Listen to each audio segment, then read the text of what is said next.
हम कथा सुनाते राम सकल गुण धाम की। हम कथा सुनाते राम सकल गुण धाम की। ये रामायण है पुण्य कथा श्री राम की। ये रामायण है पुण्य कथा श्री राम की। जम्बूदीपे भरत खंडे आर्यावर्ते भारतवर्षे एक नगरी है विख्यात अयोध्या नाम की। यह जन्म भूमि है परम पूज्य श्री राम की। यह जन्म भूमि है परम पूज्य श्री राम की। यह रामायण है पुण्य कथा श्री राम की। यह रामायण है पुण्य कथा श्री राम की। श्री सीताराम चंद्राभ्याम नमः। श्रीमद् वाल्मीकीय रामायण भारत का स्वर्णिम महाकाव्य। 75वां सर्ग। कौसल्या के सामने भरत का शपथ खाना। बहुत देर के बाद होश में आने पर जब पराक्रमी भरत उठे तब आंसुभरे नेत्रों से दीन बनी बैठी हुई माता की ओर देखकर मंत्रियों के बीच में उसकी निंदा करते हुए बोले, मंत्रिवरों, मैं राज्य नहीं चाहता और न मैंने कभी माता से इसके लिए बातचीत ही की है। महाराज ने जिस अभिषेक का निश्चय किया था उसका भी मुझे पता नहीं था, क्योंकि उस समय मैं शत्रुघ्न के साथ दूर देश में था। महात्मा श्रीराम वनवास और सीता तथा लक्ष्मण के निर्वासन का भी मुझे ज्ञान नहीं है कि वह कब और कैसे हुआ। महात्मा भरत जब इस प्रकार अपनी माता को कोस रहे थे उस समय उनकी आवाज को पहचानकर कौसल्या ने सुमित्रा से इस प्रकार कहा, क्रूर कर्म करने वाली कैकेयी के पुत्र भरत आ गए हैं। वे बड़े दूरदर्शी हैं, अतः मैं उन्हें देखना चाहती हूँ। सुमित्रा से ऐसा कहकर उदास मुख वाली, दुर्बल और अचेत सी हुई कौसल्या जहाँ भरत थे उस स्थान पर जाने के लिए कांपती हुई चली। उसी समय उधर से राजकुमार भरत भी शत्रुघ्न को साथ लिए उसी मार्ग से चले आ रहे थे जिससे कौसल्या के भवन में आना जाना होता था। तदंतर शत्रुघ्न और भरत ने दूर से ही देखा कि माता कौसल्या दुख से व्याकुल और अचेत होकर पृथ्वी पर गिर पड़ी हैं। यह देखकर उन्हें बड़ा दुख हुआ और ये दौड़कर उनकी गोदी से लग गए तथा फूट फूट कर रोने लगे।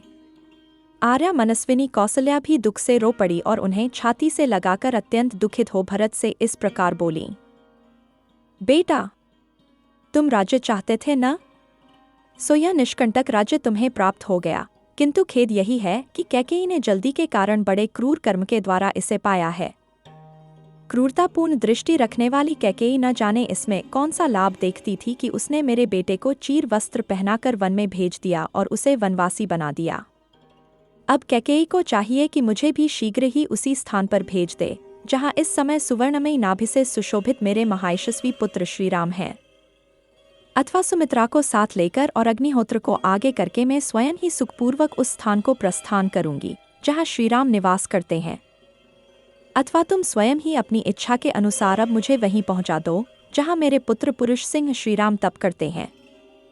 यह धनधान्य से संपन्न तथा हाथी घोड़े एवं रथों से भरा पूरा विस्तृत राज्य कैकेयी ने श्रीराम से छीनकर तुम्हें दिलाया है।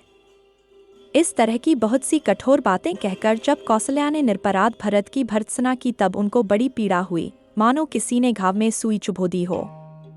ये कौसल्या के चरणों में गिर पड़े। उस समय उनके चित्त में बड़ी घबराहट थी। ये बारंबार विलाप करके अचेत हो गए। थोड़ी देर बाद उन्हें फिर चेत हुआ, तब भरत अनेक प्रकार के शोकों से घिरी हुई और पूर्वोक्त रूप से विलाप करती हुई माता कौसल्या से हाथ जोड़कर इस प्रकार बोले, बड़ी माँ, यहाँ जो कुछ हुआ है इसकी मुझे बिल्कुल जानकारी नहीं थी। मैं सर्वथा निरपराध हूँ, तो भी आप क्यों मुझे दोष दे रही हैं? आप तो जानती हैं कि श्री रघुनाथ जी में मेरा कितना प्रगाढ़ प्रेम है, जिसकी अनुमति से सत्पुरुषों में श्रेष्ठ सत्य प्रतिज्ञा आर्य श्री राम जी वन में गए हों उस पापी की बुद्धि कभी गुरु से सीखे हुए शास्त्रों में बताए गए मार्ग का अनुसरण करने वाली न हो, जिसकी सलाह से बड़े भाई श्री राम को वन में जाना पड़ा हो, वह अत्यंत पापियोंहीन जातियों का सेवक हो। सूर्य की ओर मुँह करके मलमूत्र का त्याग करे और सोई हुई गौ को लात से मारे, अर्थात वह इन पाप कर्मों के दुष्परिणाम का भागी हो। जिसकी सम्मति से भैया श्री राम ने उनको प्रस्थान किया हो, उसको यही पाप लगे जो सेवक से भारी काम कराकर उसे समुचित वेतन न देने वाले स्वामी को लगता है। जिसके कहने से आर्य श्री राम को वन में भेजा गया हो, उसको वही पाप लगे जो समस्त प्राणियों का पुत्र की भांति पालन करने वाले राजा से द्रोह करने वाले लोगों को लगता है। जिसकी अनुमति से आर्य श्री राम वन में गए हों, यह उसी अधर्म का भागी हो जो प्रजा से उसकी आय का छठा भाग लेकर भी प्रजा वर्ग की रक्षा न करने वाले राजा को प्राप्त होता है। जिसकी सलाह से भैया श्री राम को वन में जाना पड़ा हो, उसे वही पाप लगे जो यज्ञ में कष्ट सहने वाले ऋत्विजों को दक्षिणा देने की प्रतिज्ञा करके पीछे इनकार कर देने वाले लोगों को लगता है। हाथी, घोड़े और रथों से भरे एवं अस्त्र शस्त्रों की दर्शा से व्याप्त संग्राम में सत्पुरुषों के धर्म का पालन न करने वाले योद्धाओं को जो पाप लगता है, वही उस मनुष्य को भी प्राप्त हो जिसकी सम्मति से आर्य श्री राम जी को वन में भेजा गया हो। जिसकी सलाह से आर्य श्री राम को वन में प्रस्थान करना पड़ा है, वह दुष्टात्मा बुद्धिमान गुरु के द्वारा यत्नपूर्वक प्राप्त हुआ शास्त्र के सूक्ष्म विषय का उपदेश भुला दे।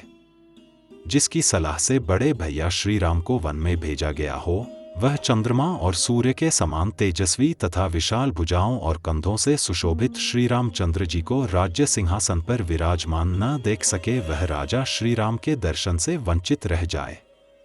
जिसकी सलाह से आर्य श्री रामचंद्र जी वन में गए हों, यह निर्दय मनुष्य खीर, खिचड़ी और बकरी के दूध को देवताओं, पितरों एवं भगवान को निवेदन किए बिना व्यर्थ करके खाए।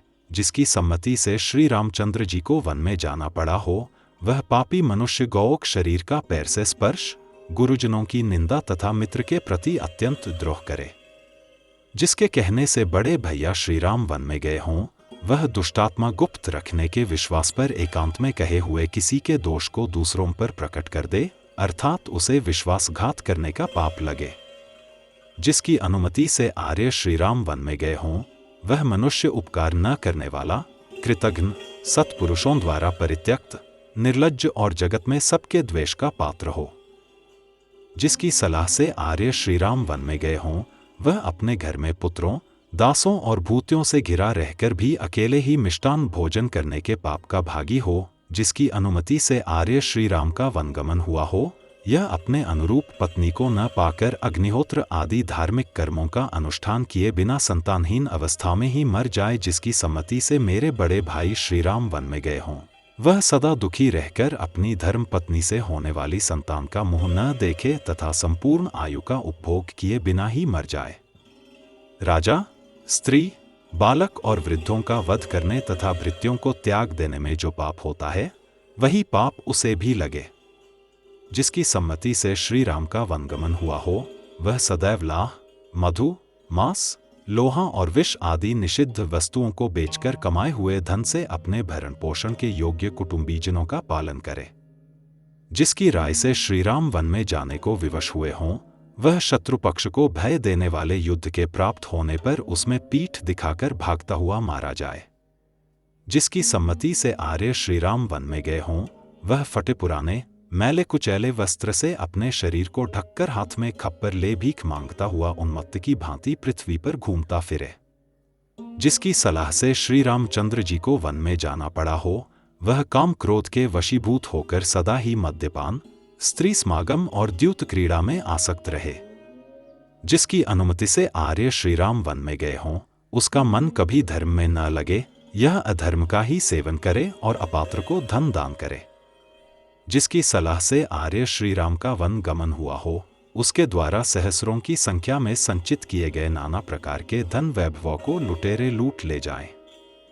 जिसके कहने से भैया श्री राम को वन में भेजा गया हो, उसे वही पाप लगे जो दोनों संध्याओं के समय सोए हुए पुरुष को प्राप्त होता है। आग लगाने वाले मनुष्य को जो पाप लगता है, गुरुपत्नीगामी को जिस पाप की प्राप्ति होती है तथा मित्रद्रोह करने से जो पाप प्राप्त होता है वही पाप उसे भी लगे। जिसकी सम्मति से आर्य श्री राम को वन में जाना पड़ा है, यह देवताओं, पितरों और माता पिता की सेवा कभी न करे, अर्थात उनकी सेवा के पुण्य से वंचित रह जाए। जिसकी अनुमति से विवश होकर भैया श्री राम ने चन में पदार्पण किया है, वह पापी आज ही सत्पुरुषों के लोक से, सत्पुरुषों की कीर्ति से तथा सत्पुरुषों द्वारा सेवित कर्म से शीघ्र भ्रष्ट हो जाए। जिसकी सम्मति से बड़ी बड़ी बाह और विशाल वक्ष वाले आर्य श्री राम को वन में जाना पड़ा है, वह माता की सेवा छोड़कर अनर्थ के पथ में स्थित रहे। जिसकी सलाह से श्री राम का वनगमन हुआ हो, वह दरिद्र हो, उसके यहाँ भरण पोषण पाने के योग्य पुत्र आदि की संख्या बहुत अधिक हो तथा वह ज्वर रोग से पीड़ित होकर सदा क्लेश भोगता रहे। जिसकी अनुमति पाकर आर्य श्री राम वन में गए हों, वह आशा लगाए ऊपर की ओर आंख उठाकर दाता के मुंह की ओर देखने वाले दीन याचकों की आशा को निष्फल कर दे। जिसके कहने से भैया श्री राम ने वन को प्रस्थान किया हो, वह पापात्मा पुरुष चुगला, अपवित्र तथा राजा से भयभीत रहकर सदा छलकपट में ही रचापचा रहे। जिसके परामर्श से आर्य का वनमगन हुआ हो, वह दुष्टात्मा ऋतु स्नानकाल प्राप्त होने के कारण अपने पास आई हुई सती साध्वी ऋतुस्नाता पत्नी को ठुकरा दे, उसकी इच्छा न पूर्ण करने के पाप का भागी हो। जिसकी सलाह से मेरे बड़े भाई को वन में जाना पड़ा हो, उसको यही पाप लगे जो अन्न आदि का दान न करने अथवा स्त्री से द्वेष रखने के कारण नष्ट हुई संतान वाले ब्राह्मण को प्राप्त होता है। जिसकी राय से आर्य ने वन में पदार्पण किया हो, वह मलिन इंद्रिय वाला पुरुष ब्राह्मण के लिए की जाती हुई पूजा में विघ्न डाल दे और छोटे बछड़े वाली 10 दिन के भीतर की ब्याई हुई गाय का दूध दुहे। जिसने आर्य श्री राम के वनमगन की अनुमति दी हो, वह मूढ़ धर्म पत्नी को छोड़कर परस्त्री का सेवन करे तथा धर्म विषयक अनुराग को त्याग दे। पानी को गंदा करने वाले तथा दूसरों को जहर देने वाले मनुष्य को जो पाप लगता है, यह सारा पाप अकेला वही प्राप्त करे जिसकी अनुमति से विवश होकर आर्य श्री राम को वन में जाना पड़ा है। जिसकी सम्मति से आर्य का वनगमन हुआ हो, उसे वही पाप प्राप्त हो जो पानी होते हुए भी प्यासे को उससे वंचित कर देने वाले मनुष्य को लगता है। जिसकी अनुमति से आर्य श्री राम वन में गए हों, वह उस पाप का भागी हो जो परस्पर झगड़ते हुए मनुष्यों में से किसी एक के प्रति पक्षपात रखकर मार्ग में खड़ा हो उनका झगड़ा देखने वाले कलहप्रिय मनुष्य को प्राप्त होता है। इस प्रकार पति और पुत्र से बिछुड़ी हुई कौसल्या को शब्द के द्वारा आश्वासन देते हुए ही राजकुमार भरत दुख से व्याकुल होकर पृथ्वी पर गिर पड़े। उस समय दुष्कर शब्दों द्वारा अपनी सफाई देते हुए शोक संतप्त एवं अचेत भरत से कौसल्या ने इस प्रकार कहा, बेटा, तुम अनेकानेक शपथ खाकर जो मेरे प्राणों को पीड़ा दे रहे हो, इससे मेरा यह दुख और भी बढ़ता जा रहा है। वत्स, सौभाग्य की बात है कि शुभ लक्षणों से संपन्न तुम्हारा चित्त धर्म से विचलित नहीं हुआ है। तुम सत्य प्रतिज्ञ हो, इसलिए तुम्हें सत्पुरुषों के लोक प्राप्त होंगे। ऐसा कहकर कौसल्या ने भ्रातृभक्त महाबाहु भरत को गोद में खींच लिया और अत्यंत दुखी हो उन्हें गले से लगाकर वे फूट फूट कर रोने लगीं। महात्मा भरत भी दुख से आर्त होकर विलाप कर रहे थे। उनका मन मोह और शोक के वेग से व्याकुल हो गया था। पृथ्वी पर पड़े हुए भरत की बुद्धि, विवेक शक्ति नष्ट हो गई थी। ये अचेत से होकर विलाप करते और बारंबार लंबी सांस खींचते थे। इस तरह शोक में ही उनकी वह रात बीत गई।